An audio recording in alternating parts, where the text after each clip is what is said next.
let's see. So long spine, like the image they sometimes use is imagine there's a ball at the top of your head and you're trying to push it up into the ceiling, right? And from there, just maybe move your shoulders around a little bit this morning. Your right shoulder, your shoulder blade might be your focus. Bring it toward your spine, moving it away from your spine. So you're kind of thinking about the back body here a bit, back body. Sometimes in yoga, they talk about moving from the back body as a reference instead of the front body so much. So maybe just moving your shoulder blade toward your spine on each side, and then moving it away from your spine, and then moving it up your spine and down your spine as well.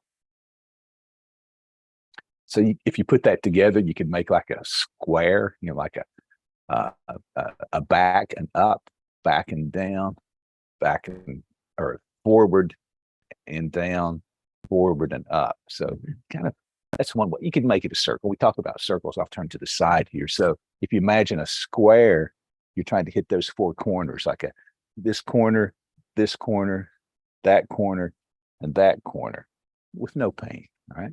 So just think of simply, you can move then in a more complex way. We'll just dive into some more refined movements. You can think of any pattern that you would want to go along those corners, like we do with our head and neck movements and eye movements. You could do a top line, an elevated shoulder blade, in other words, front to back. You could have your shoulder blade down and go to the bottom corners, so to speak. You could go to let's call it the front corners, top and bottom, right? Or the back corners, top and bottom. Or maybe you do a diagonal, right, along any of those corners. Does that make sense talking about it like that?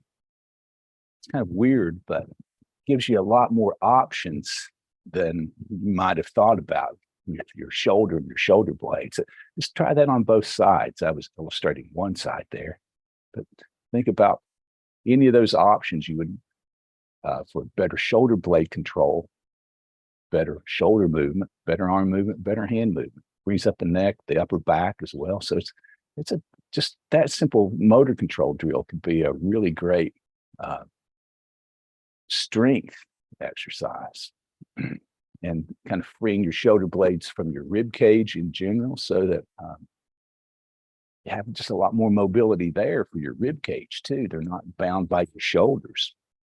Movement of your spine and the thoracic spine. All right, cool. Then let your shoulders relax. Maybe that gives you a little more ability to relax.